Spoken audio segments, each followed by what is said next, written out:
আজ হোক কালো আমি ক্ষমতা পাবোই এবং আমি আমার জায়গা আমি ফিরে পাবো এবং তার সব ট্রাস্টে যা যা করে রেখেছে, তার পারিবারিক trust, Yunus foundation, Yunus trust, এরকম হাজার রকমের ট্রাস্ট করে করে টাকা রেখেছে, ওই সবগুলি বাতিল করে দিয়ে ওই গরিব মানুষকে সব দিয়ে দেওয়া হবে, গ্রামের মানুষকে সব আমরা দান করে দেব।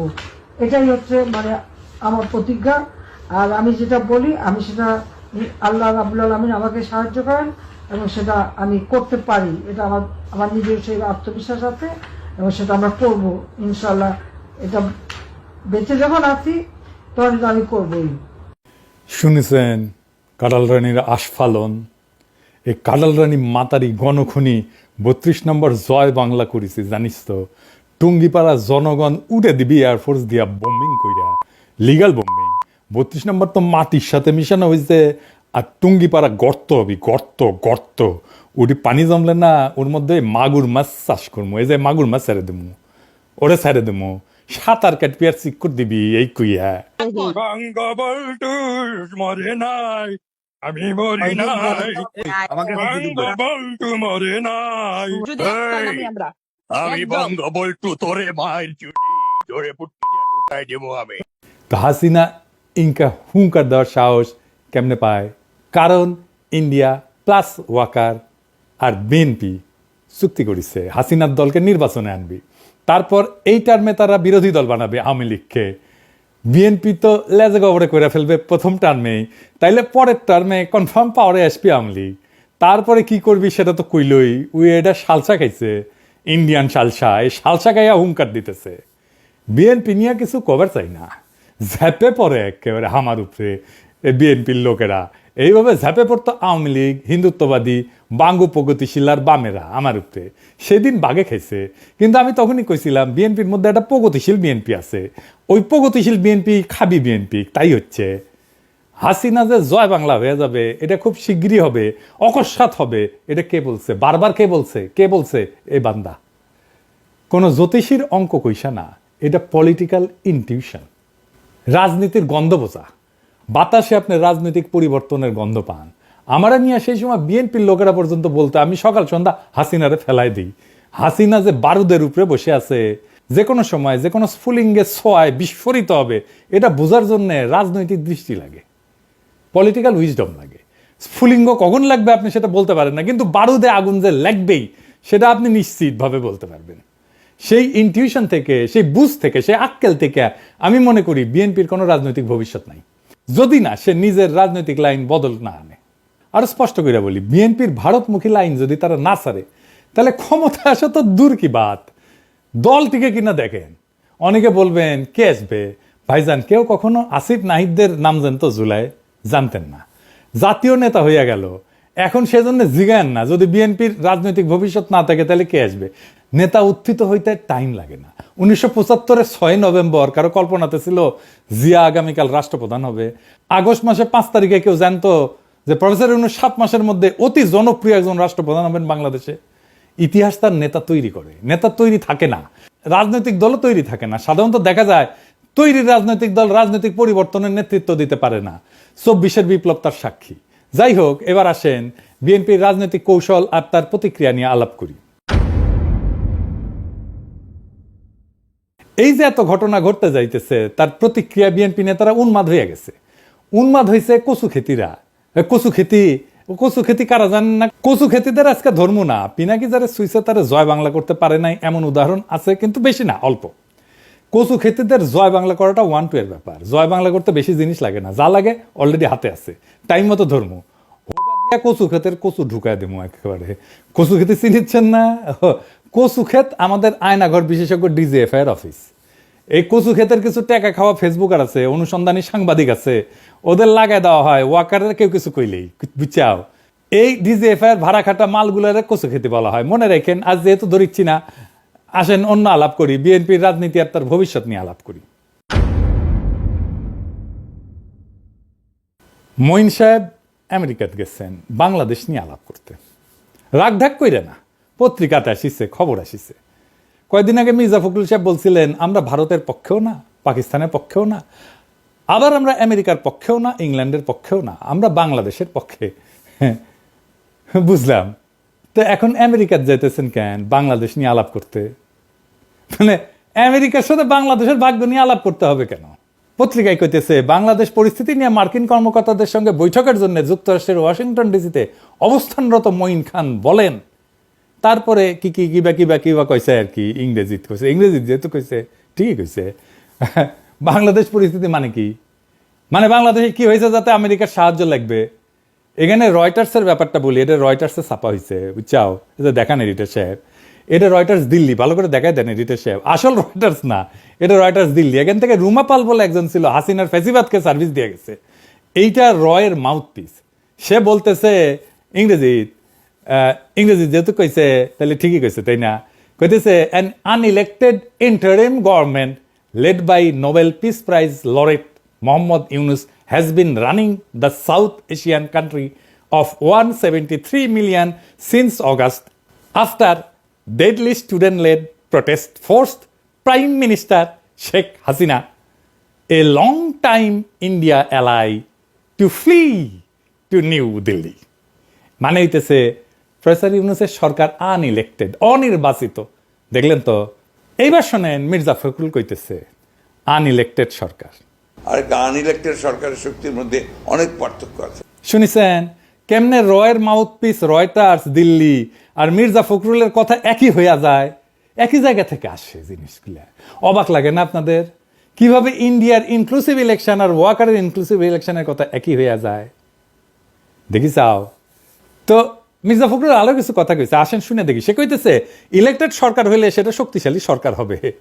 নির্বাচন হলেই জনগণের সমর্থন পাবে, সেই সরকারটার শক্তি আর আনইলেক্টেড সরকারের শক্তির মধ্যে অনেক পার্থক্য আছে। খারান মির্জা ভাই, হাসা লাগবে।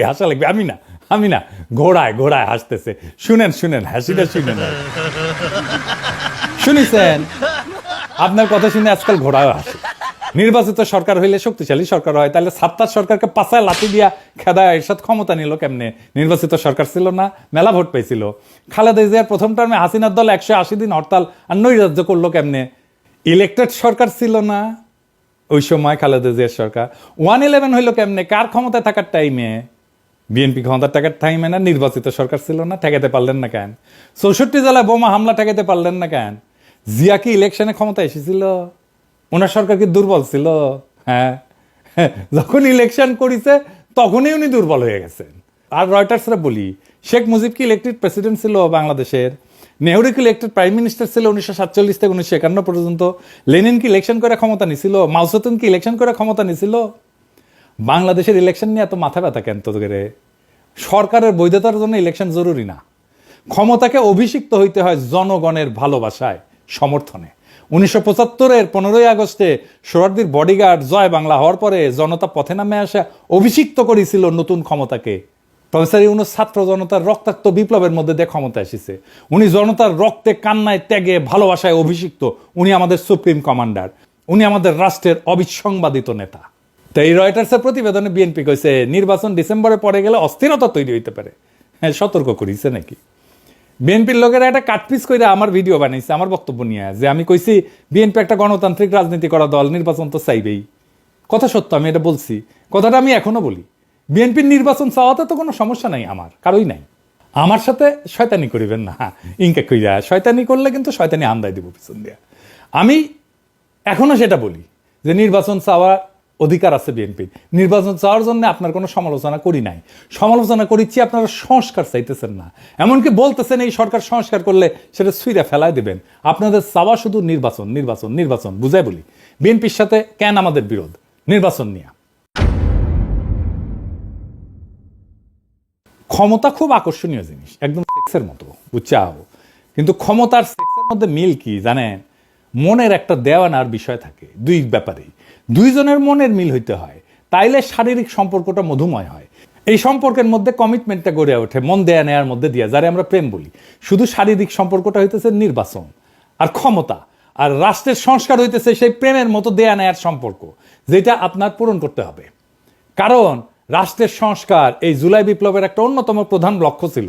নির্বাচন তো কোনো দফাই ছিল না, নির্বাচন ছিল 9 দফায় নির্বাচন, ছিল না। ওই 9 দফায় ছাত্র সংসদ নির্বাচন ছিল, ওইটা তো আপনি আবার করতে চান না, কারণ আপনার ছাত্রদল হারবে। আপনি সেই শয়তান ডাকাত যারে অসহায় নায়িকা বলে, শয়তান তুই আমার দেহ পাবি মন পাবি না, আর আপনি কইয়া হাসি দিয়া কইতেছেন। আমি তো ওইটাই চাই। আপনাদের ভাষাও তাই ডাকাতের মতো, বাপ বাপ কইরা নাকি নির্বাচন দেবে প্রফেসর ইউনূস। আপনি চান হাসিনার রাষ্ট্র ঠিক একই রকম থাকুক, কারণ এইটাই ইন্ডিয়ার প্ল্যান। ইন্ডিয়ার রাজনীতি মানুষ বুঝে, বোকা না মানুষ। মানুষ এত বেকুব না। রাস্তায় নামার ভয় দেখান, হ্যাঁ নির্বাচন চান রাস্তায় নামে দেখেন, আপনার কর্মীরা নামে কিনা দেখেন, কত দ্রুত মাঠের মত পাল্টায় গেল। দেখেন, টের পাইছেন সারা দেশের মানুষ চাইতেছে প্রফেসর ইউনূস আরো বেশি সময় থাকেন যেন। প্রফেসর ইউনূস যদি এখন বলে আমি চললাম, মানুষ রাস্তায় গড়াগড়ি দিয়ে কান্নাকাটি করে ওনার পথ আটকাইবে। প্রফেসর ইউনূসের বিরুদ্ধে আন্দোলনে নামলে পাবলিকের মাইর এটা মাটিত পড়বে না। ওইটা বাকশালীর বাচ্চা ফজলুরে জানাই দিয়েন। এটা তো এপ্রিল, মে, জুন, জুলাইয়ের শেষে দেখেন আপনার দলের পিছে কেউ নাই, আপনারা একা হইয়া পড়ছেন। আপনার দলের নেতা কর্মীরা এই ইন্ডিয়ান ডিসপেন্সারির দায় নিতে চাইবে না, চাওয়ার কথাও না। আপনাদের দলের অনেক স্পিরিটেড কর্মী দল ছাড়ছে, আপনাদের খোঁজ খবরই নাই, আমার কাছে আছে, আরও ছাড়বে সামনে। আমি যে ফর্মুলা দিছি ট্রানজিশনাল গভর্নমেন্টের, একমাত্র সেইটাই আপনাদের দল আর রাজনীতিকে বাঁচাইতে পারে। দেরি করলে আপনাদের লস, কারণ আপনাদের বার্গেন করার ক্ষমতা কমে যাবে। প্রফেসর ইউনূসের ক্ষমতা দীর্ঘায়িত হবে, এই জন্যে না যে উনি ক্ষমতায় থাকতে চান, বরং এই জন্যে জনগণ ওনাকে চায়। জিয়ার পরে উনি দ্বিতীয় জনপ্রিয়তম রাষ্ট্রনেতা এখন পর্যন্ত, এটা মাথায় রাখেন। আমার প্রস্তাব মাইনে নিলে আপনাদের লাভ। যদি বলেন আমি এটা নেগোসিয়েশন করে দিতে পারি সব স্টেক হোল্ডারদের সাথে, নয়তো নিজেরা করেন। আর যদি এটা না করেন কি হবে আমি স্পষ্ট দেখতে পারতেছি। যেমন হাসিনা ভবিষ্যৎ দেখেছিলাম যে এরকম একটা গণভোট হবে জিয়ার মতো, বুঝছাও? এইটা সাহেব দেখেছেন, আজকার বেশি কইলাম না, আমি টায় টায় কয়ে দিতে পারবো কি ঘটবে বা কি ঘটতে যাচ্ছে। এইবার আসেন বিএনপির আর একটা ভয় নিয়ে কথা বলি। মির্জা ফখরুলের সোশ্যাল মিডিয়া নিয়ে একটা ভাইরাল বক্তব্য দেখে আসি। এখন এখানে সবচেয়ে বড় প্রবলেম দাঁড়িয়ে গেছে আপনার সোশ্যাল মিডিয়া। আপনাদের তো তবু কিছুটা এথিক্স আছে, কিছুটা জবাবদিহিতা আছে, আপনাদের জবাবদিহি করতে হয়। সোশ্যাল মিডিয়াতে কোনো জবাবদিহিতা নেই, জঘন্য ভাষায় কথাবার্তা বলা হচ্ছে। আপনারা বলবেন এটাকে যেটা গ্রহণযোগ্য? আরেকজন আছেন বিখ্যাত মানুষ, না বলতে চাই না, যিনি সোশ্যাল মিডিয়া করে বিখ্যাত হয়ে গেছেন, তার মুখের ভাষা শুনে তো আমার সন্দেহ হয় যে আমরা কোনো সভ্য দেশে বাস করছি কিনা। মির্জা ফখরুল বলতেছে হলুদ মিডিয়ার এথিক্স আছে, সোশ্যাল মিডিয়ার এথিক্স নাই। হলুদ মিডিয়ার এথিক্স আছে মির্জা ভাই, তা ঠিক। আমরা তো হাসিনার প্রেস কনফারেন্স দেখতাম, তাই না? এথিক্স তো দেখতাম ওইটি। যারা 111 ঘটালো মিডিয়া থেকে, এথিক্স তো দেখছি, তাই না? ওইটি যারা ফ্যাসিবাদের বয়ান উৎপাদন করলো, এথিক্স তো দেখছি ওদের, তাই না? মিডিয়ার এথিক্স তো দেখলাম। যারা 21 আগস্ট গ্রেনেড হামলার সময় এটা বিএনপির কাজ বলেছিল, এথিক্স তো দেখলাম। তারেক রহমানকে ডেমোনাইজ করে শয়তান হিসেবে প্রতিষ্ঠিত করার জন্য দিনের পর দিন প্রচারণা চালাইছে, খুব এথিক্স না? হ্যাঁ, বিজেএফের পাঠানোর টেক্সট ছেপে দিছে মিডিয়াগুলা, খুব এথিক্স না? স্বীকারও করিছে আবার মাহফুজা নাম। জঙ্গি নাটক সাজাইতো প্রথম আলো, ডেলি স্টার, খুব এথিক্স। পুরে বা আমার এথিক্স মারানি রে। কালবেলা সম্পাদক যে আয়না ঘরে যায় আলেমদের টর্চার করার সময় ইন্টারোগেট করার টাইমে হাজির থাকতো, সেটা খুব এথিক্স না? আপনার এথিক্সের টিকি বান্দা তো চিন্ময় প্রভুপাদের সাথে। মির্জা ভাই মির্জা আব্বাসকে গালি দিছে শুয়োরের বাচ্চা বলিয়া, তাই খুব ঘোষা হয়েছেন। আপনি রাজনীতি করতে আসবেন, গালি খাবেন না? তাহলে মাস্টারি করেছিলেন, ওটাই করেন। ওবামাক ফিলিপাইনের প্রেসিডেন্ট বেশ্যার ছেলে বলে গালি দিছিল, পৃথিবীর সবচেয়ে ক্ষমতাধর লোককে বেশ্যার ছেলে বলে গালি দিছে, ওবামাক সহ্য করতে হয়েছে। আপনারাও গালি খাবেন, সহ্য করতে হবে। না সহ্য করতে পারলে হিমালয়ে গিয়ে সন্ন্যাসী হয়ে থাকেন। চিন্ময়ের সাথে তো খাতির আছেই।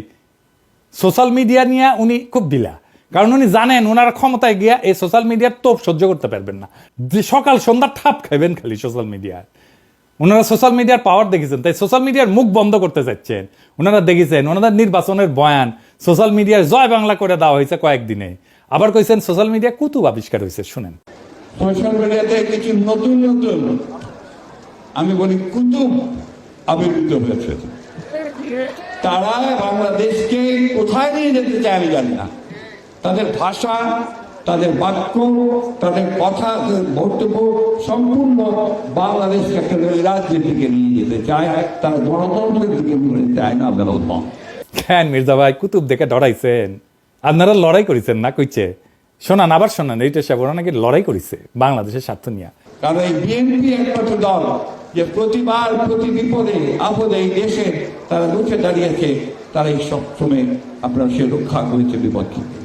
বিএনপি সেই দল যারা বাংলাদেশকে সমস্ত তার সংকট থেকে উদ্ধার করেছে। গপ্প মারান, দেশকে উদ্ধার করেছেন, গপ্প মারান। ছাত্ররা রুখে না দাঁড়ালে আমাদের আজকেও শুনতে হইতো ঈদের পরে তীব্র আন্দোলন গড়ে তুলব। হ্যাঁ, সারা দেশের মানুষ আপনাদের দিকে তাকাইছিল।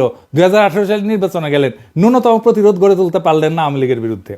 পিটাইলো, মাঠ ছেড়ে পালাইলেন আপনারা। 2023-এর 28শে অক্টোবর প্রাণের ভয়ে রুখে দাঁড়াইতে পারেন না। আপনার দলের নেতা মির্জা আব্বাস বলতেছে, আবার এখন হারকিউলিস হয়ে গেছে মির্জা আব্বাস, প্রাণের ভয়ে দাঁড়াইতে পারে নাই। আপনার দলের কর্মীরা জান দিছে, গুম হয়েছে, জেলে গেছে, দেশ ছাড়া হয়েছে, আপনারা আরামেই ছিলেন। নেতারা কিচ্ছু করেন নাই, কিচ্ছু করেন নাই। 5ই মে হেফাজতকে ফেলাইয়া রেখে চলে গেছেন। ভুলি নাই এই বিশ্বাসঘাতকতা। আপনাদের কথা ছিল আপনারা খালেদা জিয়ার নেতৃত্বে অবস্থান নেবেন। ম্যাডাম খালেদা জিয়া খাবার দাবার কাপড় চোপড় নিয়ে প্রস্তুতি নিয়ে আসছিলেন, আপনারা ম্যাডামকে ফেরত পাঠিয়ে দিচ্ছেন। ওই 5ই মে হাসিনার পতন হয়, যদি আপনারা ওনাদের না ফেলায় চলে যেতেন। কোনোদিন সরি বলেন নাই। মানুষজনকে গণহত্যার মুখে ফেলায় চলে গেছেন, আজ আসছেন কুতুব বলতে। আপনার দলের কর্মীদের আমরা উদ্বুদ্ধ করে রাখছি, দিনের পর দিন বয়ান তৈরি করছি, একের পর এক। আপনারা একটা বয়ানও তৈরি করতে পারেন নাই। রাজনৈতিক, বুদ্ধিবৃত্তিক, সাংস্কৃতিক ফাইট চালাই গেছি দিনের পর দিন, খায়া না খায়া। আপনাদের বক্তৃতায় আমাদের নাম আসছে প্রকাশ্যে, আমার নাম নিয়ে আপনি বক্তৃতা করছেন মির্জা ভাই নিজে হাসিনার আমলে। এখন কুতুব বলেন আমাদেরকে। পরিবর্তন কখনো কারোর জন্য অপেক্ষা করে না, বুঝছাও। সময়ের স্রোতে সবকিছু বদলায়। আপনার মতো যাদের মেরুদণ্ড ভেঙে গেছে ইন্ডিয়ার সামনে দাঁড়ে, তারা সেটা মেনে নিতে পারে না। সমাজ যখন অন্যায়ের বিরুদ্ধে কথা বলা শিখে যায়, তখন পুরানো প্রতিষ্ঠানের ভিত্তি ক্যাপে ওঠে। আপনারও ভিত্তি ক্যাপে উঠছে। সত্যের মুখোমুখি হইতে সাহস লাগে মির্জা ভাই, আর সেই সাহসের অভাবেই মুখ খারাপের অভিযোগ তোলেন আপনারা। যারা বছরের পর বছর জনগণকে শুয়ারের মতো শাসন করে গেছেন আপনারা, তাদের শুয়ারের বাচ্চা বলারা খুবই সত্যি কথা, খুবই ন্যায্য কথা। পরিবর্তন যখন দরজায় কড়া নাড়ে, তখন যারা বছরের পর বছর সুবিধার গতি আগ্রাইছিল, তাদের আরাম আয়েশের পৃথিবী কাঁপা ওঠে। তাদের সেই আরামের কুহক ভেঙে যাওয়ার কষ্ট এখন স্পষ্ট হয়েছে। আপনারা অভ্যস্ত ছিলেন মানুষকে মুখ বুঝে সহ্য করতে দেখতে। আপনাদের অন্যায় আর ভণ্ডামির বিরুদ্ধে কেউ কথা বলবে না, মুখ খারাপ করবে না। কিন্তু দুনিয়া বদলায় গেছে। আজকের এই সোশ্যাল মিডিয়ার যুগে প্রত্যেকটা কণ্ঠ স্বাধীন, প্রত্যেকটা প্রতিবাদ জোরালো।